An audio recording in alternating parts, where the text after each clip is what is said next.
গাজায় ইসরায়েলের 2 বছরব্যাপী সামরিক অভিযান মধ্যপ্রাচ্যে নতুন কৌশলগত পরিস্থিতি তৈরি করেছে। এই সংঘাত শুধু গাজায় সীমাবদ্ধই থাকেনি, বরং তেল আবিব ও তার মিত্রদের মাধ্যমে ইরান পর্যন্ত বিস্তৃত হয়েছে।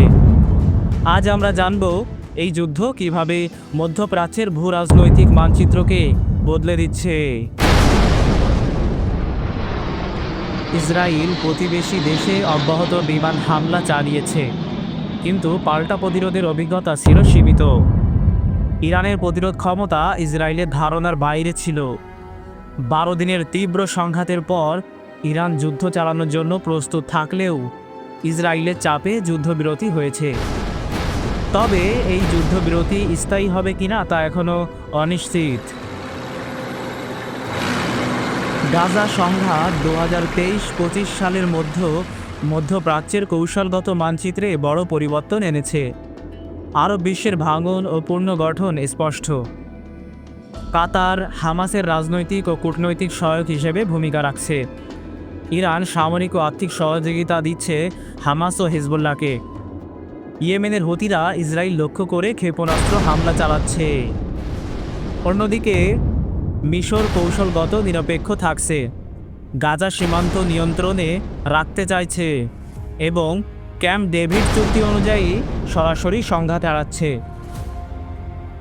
সৌদি আরব ইসরায়েলের সঙ্গে স্বাভাবিকরণের আলোচনা চালাচ্ছিল, কিন্তু গাজা সংঘাত সেই প্রক্রিয়াকে স্থগিত করেছে। জর্ডান নৈতিক সহানুভূতি দেখাচ্ছে, কিন্তু অভ্যন্তরীণ নিরাপত্তার কারণে সীমিত প্রতিক্রিয়া দেখাচ্ছে। সংযুক্ত আরব আমিরাত, বাহরাইন ও মরক্কো ইসরায়েলের সঙ্গে সম্পর্ক করছে এবং আন্তর্জাতিক চাপের মাঝে কূটনৈতিক ভারসাম্য বজায় রাখছে। ইরান ইসরায়েল অক্ষের নতুন ভূকৌশলগত সমীকরণ তৈরি হয়েছে। ইসরায়েল যুক্তরাষ্ট্র অক্ষের নেতৃত্বে রয়েছে ইউরোপের বড় দেশগুলো, ফ্রান্স, জার্মানি, যুক্তরাজ্য। সংযুক্ত আরব আমিরাত, বাহরাইন ও মরক্কো এই অক্ষের সাথে সম্পর্ক বজায় রেখেছে। ভারতের ঘনিষ্ঠ সহযোগিতা রয়েছে প্রযুক্তি ও নিরাপত্তা ক্ষেত্রে। অন্যদিকে ইরান অক্ষের নেতৃত্ব রয়েছে ইরান, হামাস, হিজবুল্লাহ, হাসদ আল সাবি ও হুতিরা। রাশিয়া ও চীন সীমিত সমর্থন দিচ্ছে। ইরান কেন্দ্রিক প্রতিরোধ অক্ষ শক্তিশালী হয়েছে। তাদের লক্ষ্য ফিলিস্তিনকে স্বাধীন রাষ্ট্রে পরিণত করা এবং পশ্চিমা প্রভাব কমানো। ইসরায়েলের চারপাশে বহু ফ্রন্টে চাপ সৃষ্টি হয়েছে। উত্তরে হিজবুল্লাহ, দক্ষিণে হামাস, পশ্চিমে পশ্চিম তীরের প্রতিরোধ গোষ্ঠী।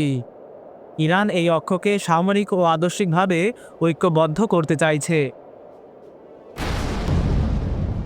গাজা ইরান যুদ্ধ মধ্যপ্রাচ্যের পুরাতন জোটকে ধাক্কা দিয়েছে। আন্তর্জাতিক চাপের মধ্যমপন্থী আরব রাষ্ট্রগুলো সংকট মোকাবেলা করেছে। ইসরায়েল আমেরিকার সম্পর্ক চাপে পড়েছে এবং গ্লোবাল সাউথ ও মুসলিম বিশ্বে ইসরায়েলের রাজনৈতিক বিচ্ছিন্নতা বাড়ছে। মধ্যপ্রাচ্যে এই নতুন কৌশলগত সমীকরণ শুধু দেশগুলোর সম্পর্ক নয়, পুরো অঞ্চলের ভবিষ্যৎ নির্ধারণ করবে। ইসরায়েল বনাম ইরান অক্ষ, প্রতিরোধ শক্তি, আরব রাষ্ট্রের কূটনৈতিক ভারসাম্য সব মিলিয়ে গাজা যুদ্ধের প্রভাব দীর্ঘকালীন ধরে চলছে।